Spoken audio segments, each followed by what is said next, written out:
various subjects relating to karma and his little bit of advice on how we can help in this process, the question immediately comes, really, what can I do now and today, and what can I do on a daily basis that's going to make sense? Because it's not enough to obviously leave it at get rid of the ego, because that's the hard part.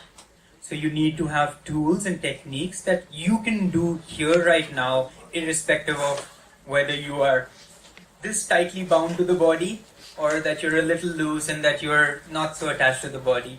One way or the other, we all need these tools and techniques. And a lot of you are already, with Ananda, are already practicing these tools. So don't get bored when I repeat myself.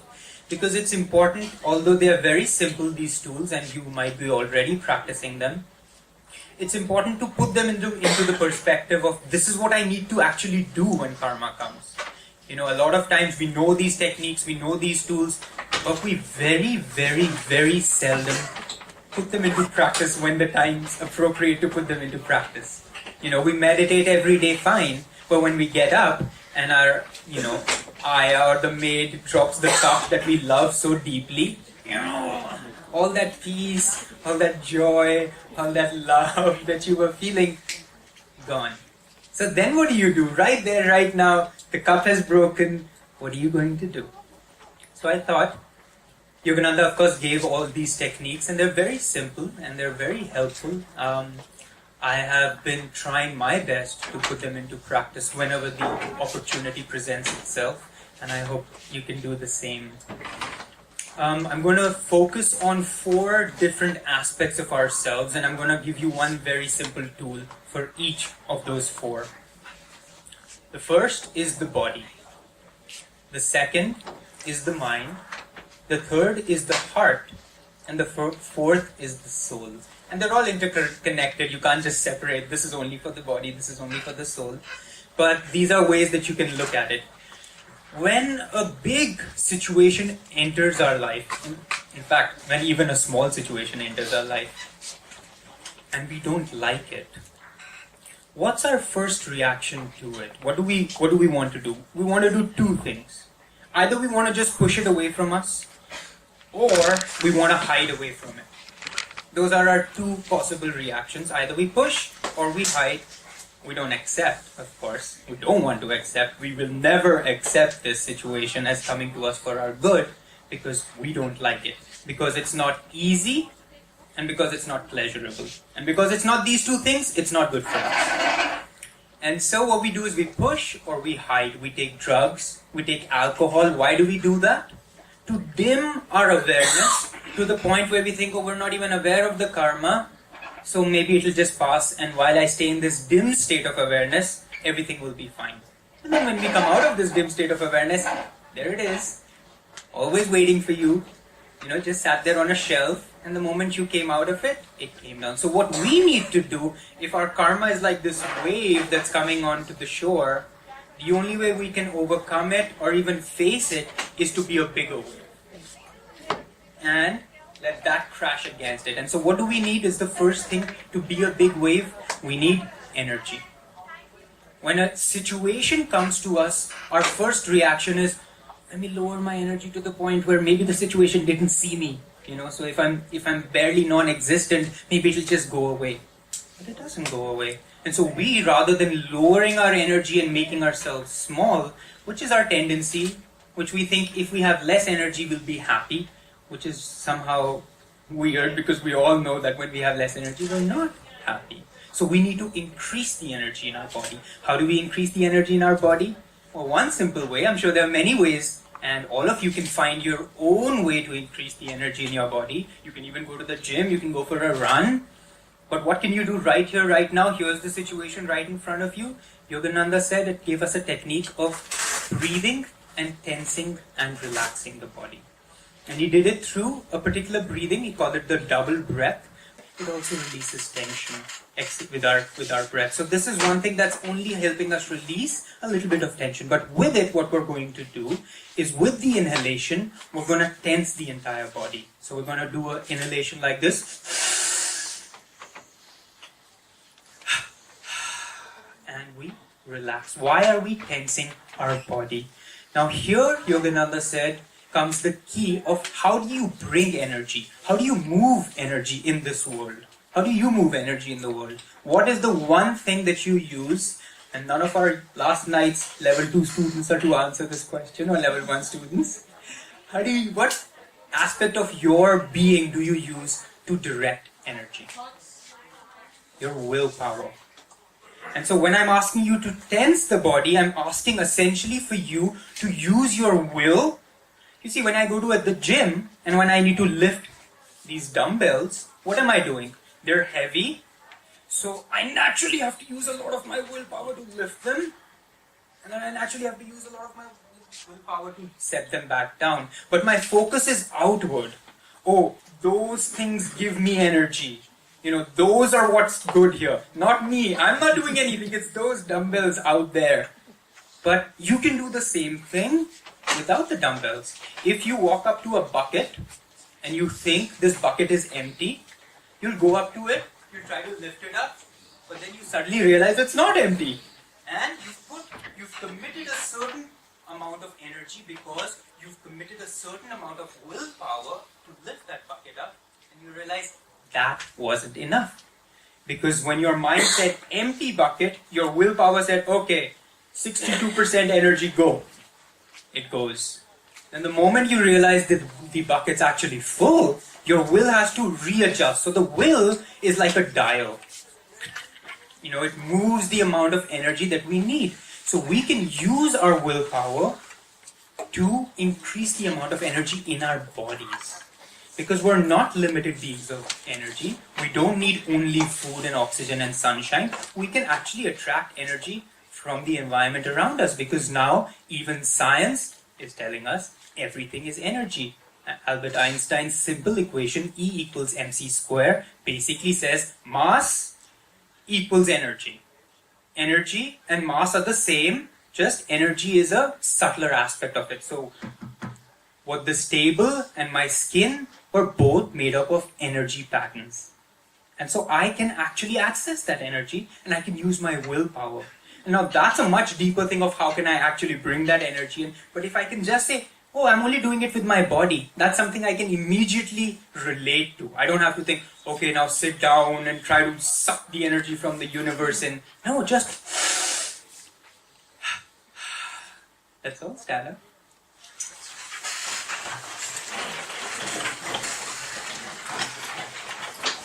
Let's do this together. Remember the inhalation and the exhalation, short and long, really brings a lot of oxygen in quickly. And the exhalation releases any tension. When I say we're gonna tense the entire body, I mean the entire body. Normally what you will tend to do is only tense your arms and your chest. But I want to tense your feet, I want you to tense your calves, your thighs, your buttocks, your stomach, your neck. And I want you to put your willpower into it again. One more time.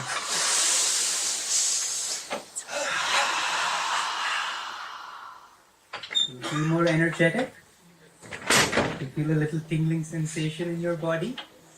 Good. So energy is moving, and this is something you can do every day. This is something you already do. Please sit. When you wake up in the morning, you had a good night's sleep, you wake up in the morning, what's the first thing that you do when you wake up? You stretch and you yawn. No? Don't you? Why do you do that? Because your body knows that your energy has been dormant when it was sleeping, and now you need to kickstart that energy. And so it naturally says, okay, tense your body, stretch it, yawn, bring oxygen in, and as you yawn the energy out, relax your body. So you do this subconsciously anyway to bring energy into your body. What if you were to do this consciously every time something's coming to you that you think you don't have the energy to face? You're about to enter a meeting where you know your boss is going to give it to you. Alright, I'm ready to face my boss now. You see, we teach these energization exercises in our meditation classes as bringing energy in so that when you meditate, you have more energy that you can withdraw into the spine. But we also say use it in daily life. But no one does. But you need to. In your office, wherever you are, we have so many other exercises. Yogananda developed 39 exercises. We don't have the space to do all 39 all the time. But you can look into it. And once you know the principle that my willpower can help increase or decrease the flow of energy, all you need to do is use that principle for anything. Here's a situation coming. If I shrink from it, I'll lose energy and I'll never have enough to face it. But if I say no, I'm going to do it, but say I'm not strong enough to say no, I'm going to do it. What am I going to do? I'm just going to use the body because I know how to use the body right now. Maybe my mind's not strong enough yet. So here's with the body how to bring in more energy. So that's your first thing that you're going to do because you need energy to face any situation. Maybe you already have it, but if you want more, here's a tool that will help you bring in more energy into your body. Allow the energy to flow more freely. When you're tensing and relaxing, you're also opening and releasing a lot of blocks in your body. Because just as in massage, you have to press that place to open the block. The same thing happens when you tense and you relax. Naturally, you open those blocks. And when those blocks open, naturally more energy, the one that was already in your body, but you couldn't access because of those blocks, even that becomes free for you to now utilize. So that's step 1. Step 2 is the mind. The mind's tricky because even if you can get the energy, you have to get your mind to cooperate with you to say, yes, you can do it. Because your mind says, I don't know if I can do this. I don't know if I want to do this. And so how do you help with the mind? The mind, you see, earlier we used to think, and in science, that you have a brain and after a certain age, your brain, it develops till the age of 18, 19, 20 or whatever. And then that's you. But now, fortunately, thank God, science has evolved and now can study the brain more deeply. And it realizes that with our thought patterns, even the shape of the brain changes. Grooves in the brain change. You can structurally change your brain. And that's an amazing thought. And most of us don't exercise that because we're used to our habit patterns, we're used to our thought patterns, so we say, and we think we can't change them, we think we're slaves to them, we think our brain produces thoughts. I won't start on that. But that's another topic and another class. But for now, you need to know that your thoughts can actually help change and recreate new grooves in your brain. So how do you change your thought patterns? What's one simple tool you can use for changing thought patterns? Come on, I know everyone knows it. Affirmations. Perfect. Here, I just happen to have a book on affirmations for self-healing. Swami Kriyananda wrote this book. There are 52 affirmations in here. So I'm going to call out a few and I want one of you to just choose which one we should do together. Now, before we do that, let me talk a little bit about affirmations. Affirmations are statements of truth that, when said with power, with conviction, can help change our thought and mental patterns. Now, how to say an affirmation to make it most useful and effective? If all of you in this room were shouting and talking loudly among yourself and I didn't have a mic, how was I to get your attention? Okay, I'd have to shout louder than all of you combined, wouldn't I? So the same is with our thoughts. Our thoughts are like little mental citizens and they're chattering among themselves and so you say, no, I'm strong. They don't hear you. No, I can do this. They don't hear you. So when you have to say the affirmation, you start by getting your conscious thoughts to listen to you. So you say the affirmation out loud with energy, with power. But once I have shouted and all of you have calmed down, am I going to continue to shout at you?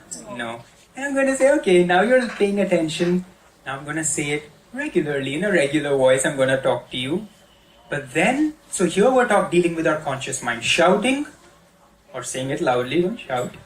and then saying it regularly. But then you want to also make that affirmation to plant it in your subconscious mind and in your superconscious mind. And for that, you want to whisper and just keep lowering the volume of your, try to take it deeper into yourself. And with that, even close your eyes if you can uplift your gaze, because this prefrontal lobe right here of our mind is where we can access our superconscious mind from. So if you uplift your gaze and try to send the energy here, you're naturally kind of awakening and energizing this part.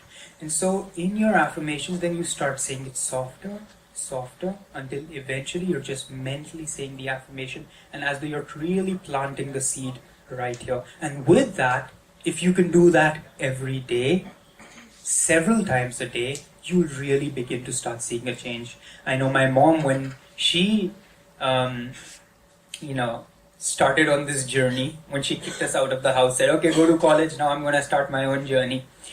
She started with affirmations very much, and she would put them all over the house, write them all over. So when we would come back from on vacations, the whole house would be full of this, I am strong and I am powerful and I can do anything I want. But it worked. I mean, I thought it was stupid at the time, but they worked because my mom did turn out to be strong and powerful.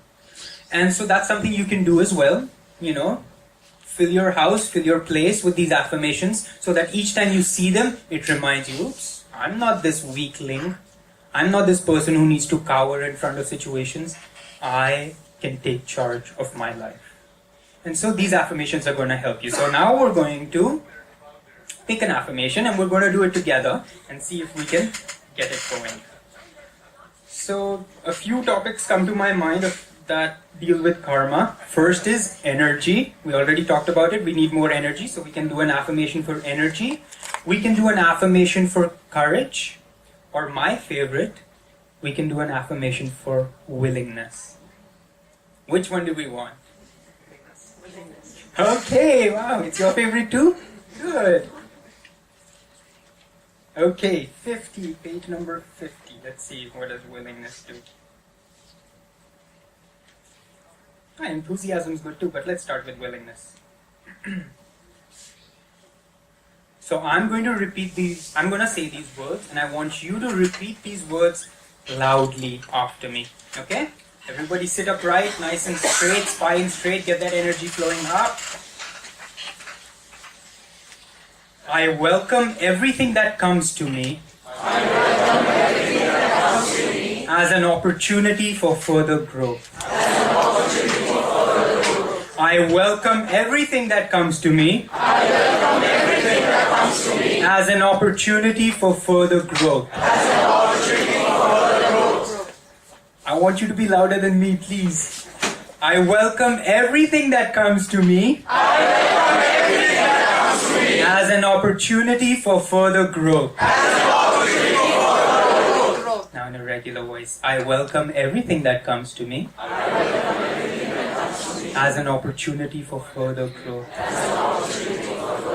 Now close your eyes and just whisper this with me. I welcome everything that comes to me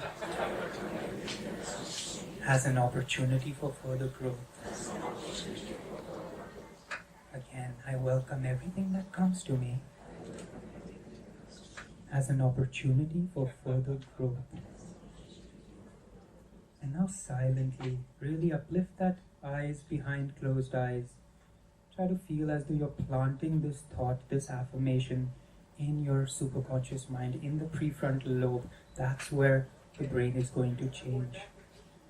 I welcome everything that comes to me as an opportunity for further growth. I welcome everything that comes to me as an opportunity for further growth. Good. Well done. So let's see if this thought doesn't take seed in our mind, and if you keep watering it, it'll grow.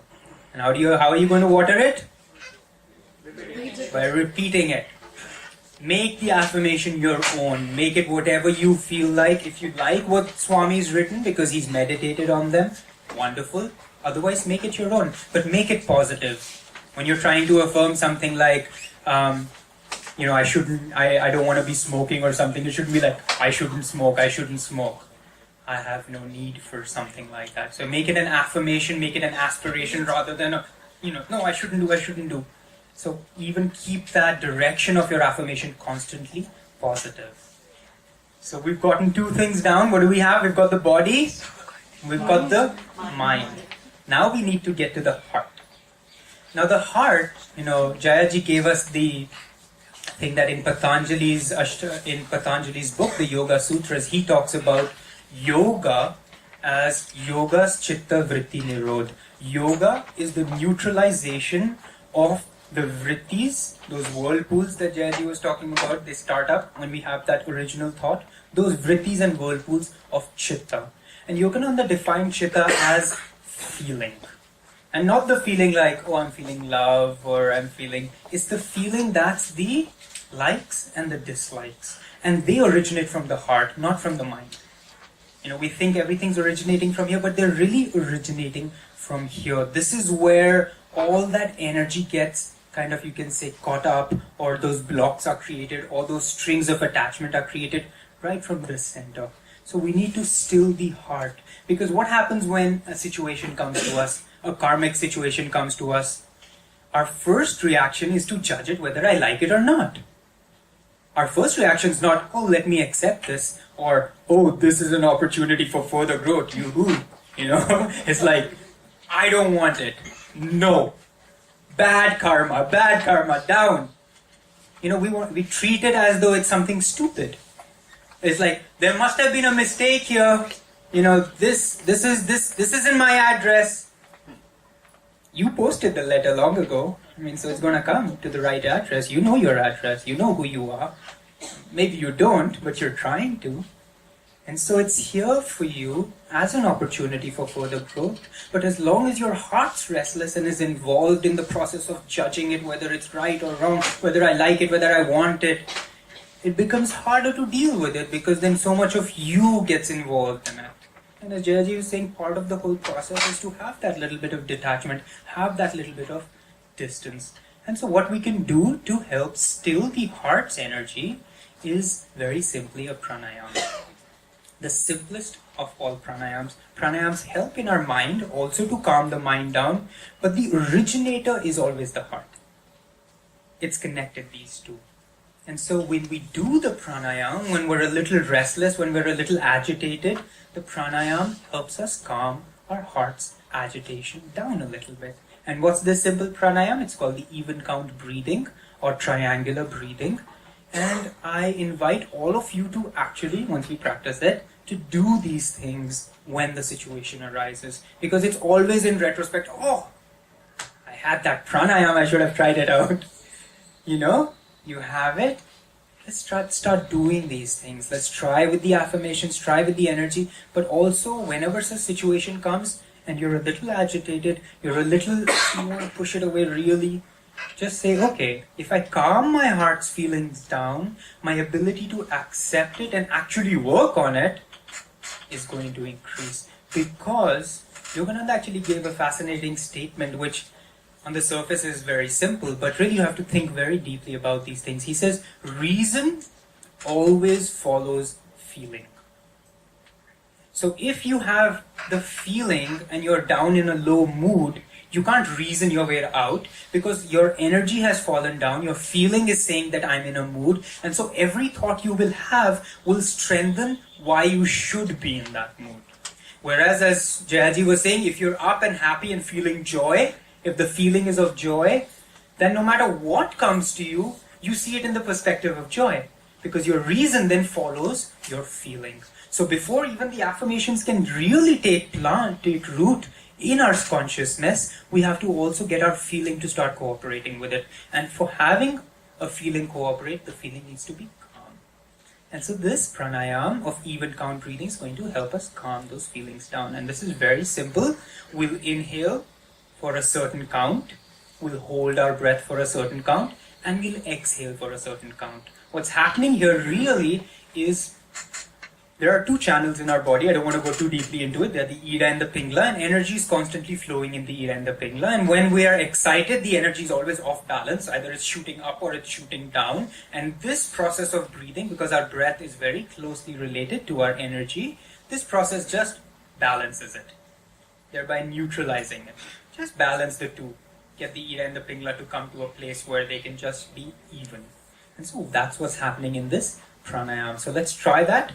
Is everybody comfortable doing breathing with the breath capacity for 6 seconds, for a count of 6? Because then I'll lead it to 6. Okay, let's try with 6. And if anyone has trouble, you can naturally, for your own sake, do it at 4 or lower. But the higher you can, the deeper your lung capacity is, the longer the count can be, the more effective this pranayama is going to be. So 6 is, you can say, an average number to have. So let's just first sit up straight.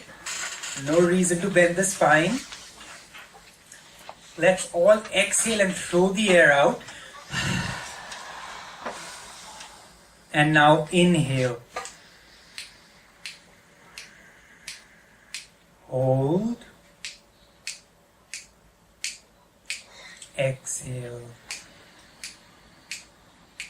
From the nose, inhale. Hold. Exhale. Close your eyes. Inhale. Hold. Exhale. One last time. Inhale. Hold. Exhale. Good. How does that feel? Calming? Soothing? No? Yes? Good. I'm glad. I'm glad it works. So again, we teach this technique and say, oh, this will help you when you're going to meditate. But this is really also going to help you no matter what's going on in your life. So use it. Get that energy going first. Then control and regulate that energy with the pranayama. Place that affirmation in your calm, still heart with a calm mind and see it germinate. And the last, what's the last one? What is it going to help with? The soul. What do you think that? What do you think that technique might be that helps us with our soul? Meditation. I heard something else. Chanting also. Ma'am?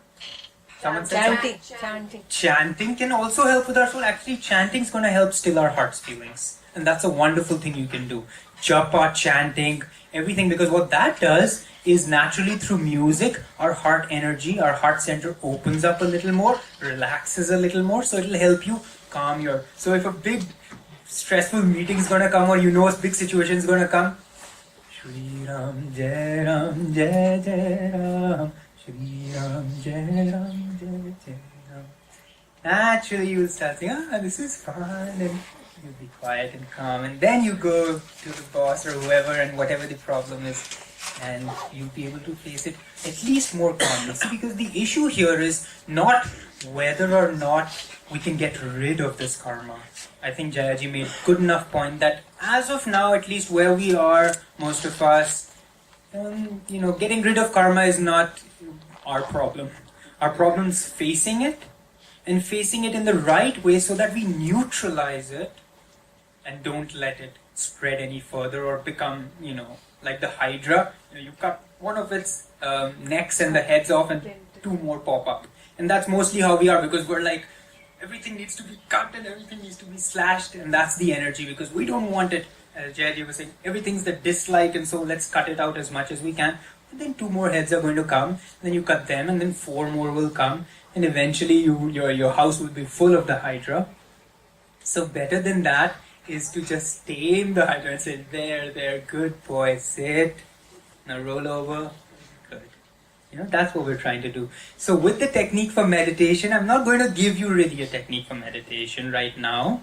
But I am going to just, in fact, I will give you a slight bit of a technique, a little bit of a taste. But what is happening in meditation? Let's just try to wrap a little bit of our minds around what's trying to happen in meditation. What are we doing in meditation? There are several things that we're doing, but one main thing that we're doing in meditation is withdrawing our energy from the extremities, whether be it the body extremities, the extremities of our senses, and bringing it back to the spine, and then channeling that energy up. Why up and all those things, I won't go into it. Let's just say it's good. Up is good. And so we're going to send it up. And so what you need for that in meditation, what's the main thing that you need in meditation? Focus and concentration. Isn't that really the problem that we all have?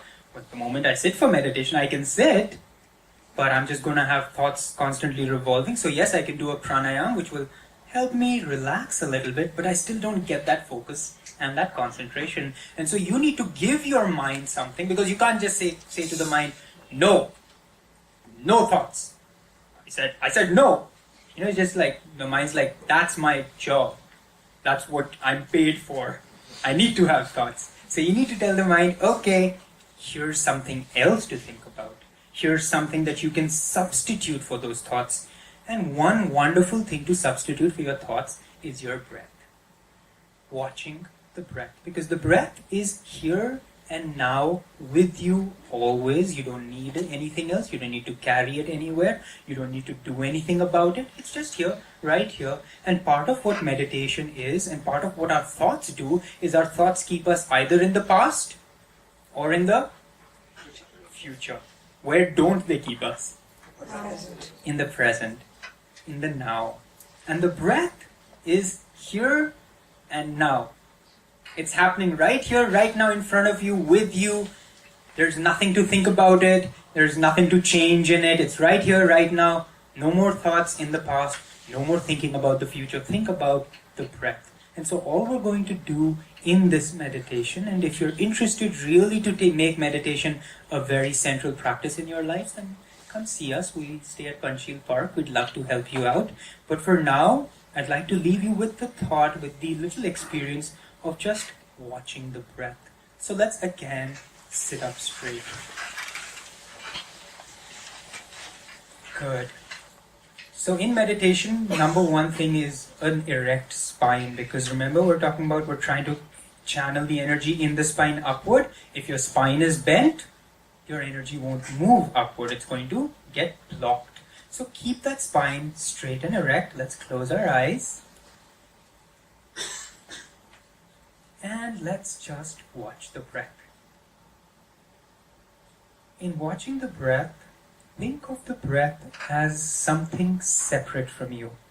I like the image of waves on an ocean. You're on the beach and you're seeing the waves far away in the ocean coming up and going back and dissolving into the ocean. And like that, your inhalation and your exhalation are also just flowing. They're not you. They don't really have much to do with you. They're your bodies. They help sustain your body, keep it going. So just watch the breath with this sense of gratitude. Say, thank you, breath. Just watch it. And when I say watch it, I also mean feel it in the nose as it comes in and goes out. Become aware of it. Become familiar with it. Become friends with it. There it is, enters my nose, and there it exits my nose. I feel that sensation in my nostrils. I don't have to think about it, I don't have to visualize it, because I can feel it. Because it's happening right now.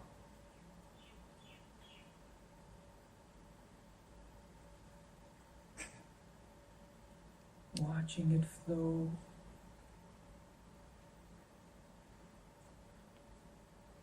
The more you can focus on it, the calmer your breath will get. But again, just let it flow on its own accord. Let it decide its own rhythm. We are just observers.